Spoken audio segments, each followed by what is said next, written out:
Waalaikumsalam warahmatullahi wabarakatuh. Anda dari mana? Saya dari Garut.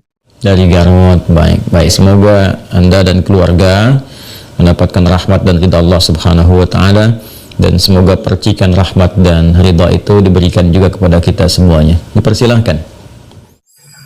Ingin bertanya tentang tempat wudhu, Pak Ustadz. Ya.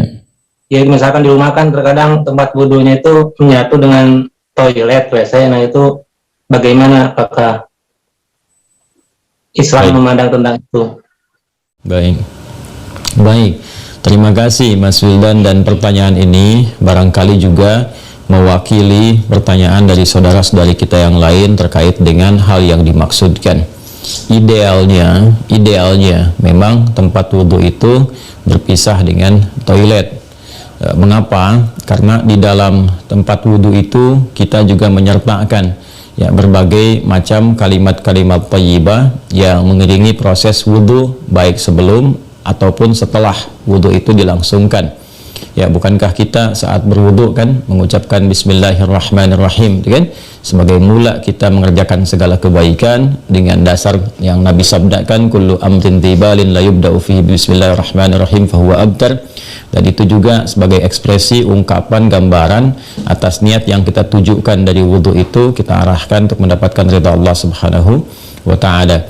Kemudian juga di akhir wudhu kita juga kan berdoa, dengan mengucapkan syahadatain, syahadu an la ilaha illallah, syahadu anna muhammadar rasulullah. Kemudian kita mengatakan Allahumma ja'alni minat tawabin wa ja'alni minal mutatahhirin. Kalau kita mau kemudian tambahkan juga dengan doa wa ja'alni min ibadikas salihin.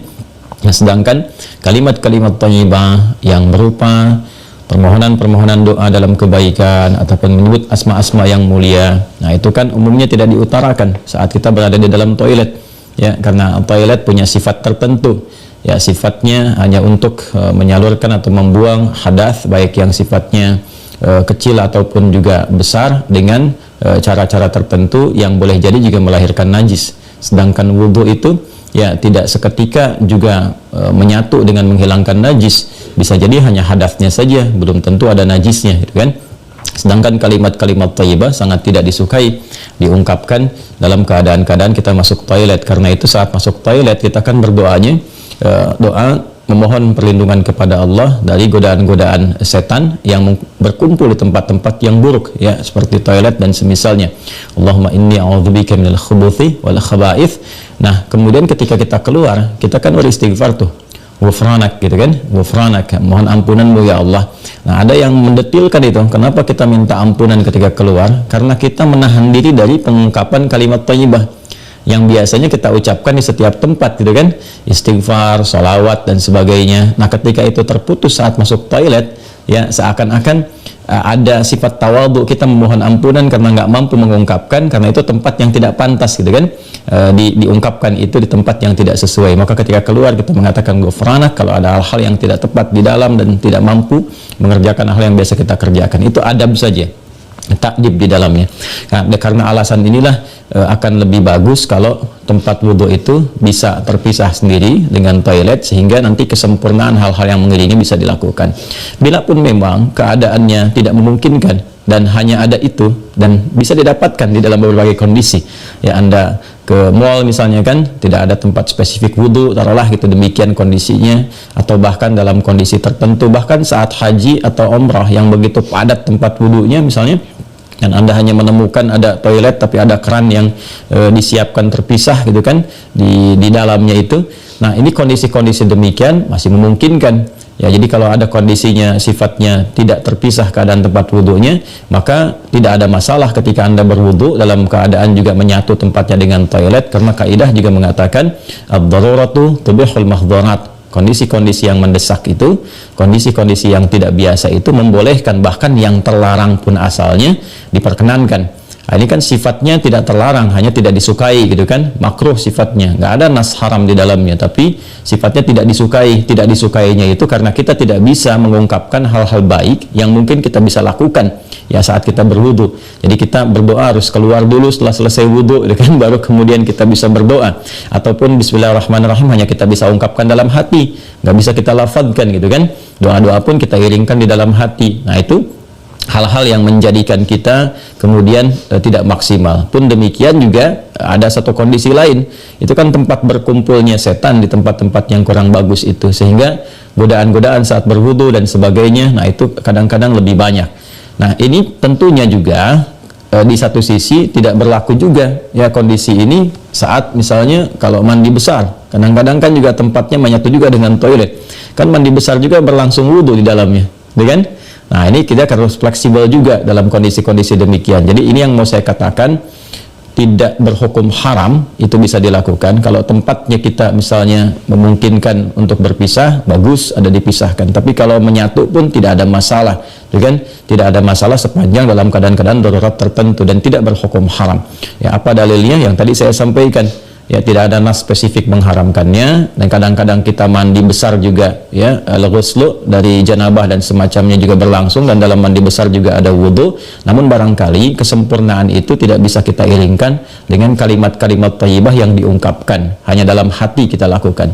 Jadi kalau tidak ada tempat lain dan menjadikan Anda berwudu misalnya menyatu dengan toilet, di dalamnya ada toilet, maka kalimat-kalimat thayyibah itu cukup dalam hati, tidak perlu diungkapkan di lisan, ya kan? Dan sempurnakan wudu Anda, lalu ketika keluar Anda berdoa sebagai penutup bagian dari wudunya.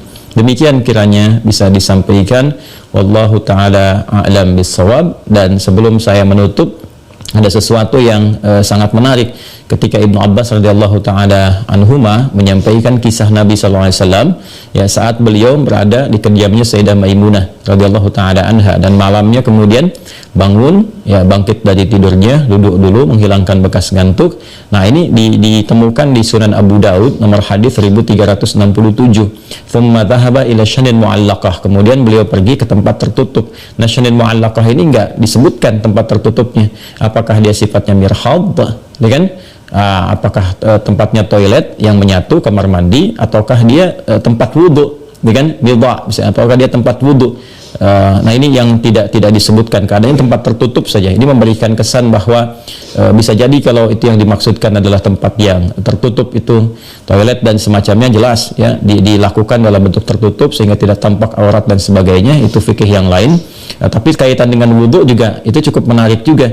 Hendaknya kalau kita pun membuat tempat wudhu di satu tempat, ya dimungkinkan ada penutupnya, karena boleh jadi tempat-tempat yang digunakan untuk oleh laki-laki ataupun perempuan yang menyatu, ya, menyatu itu yang dimaksudkan dimanfaatkannya.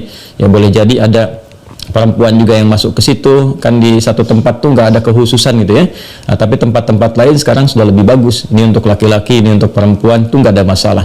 Tapi kalau tempat yang digunakan untuk menyatu, dia hendaknya ada penutup sehingga nggak semua orang bisa mengakses ke dalamnya dengan batas-batas tertentu. Apa kaitannya, korelasinya dengan pertanyaan Anda? Syanin mu'allaqah di sana nggak disebutkan. Ya, apakah itu tempat wudhu atau menyatu dengan toilet? Tapi babnya ketika keluar dari situ, Nabi sudah berwudhu. Ya, sedangkan keterangan-keterangan tentang seputar wudhu Nabi dan bangkit di malam hari itu disertakan juga dengan janabat. Artinya apa? Di kondisi-kondisi tertentu kan mandi, ya kan?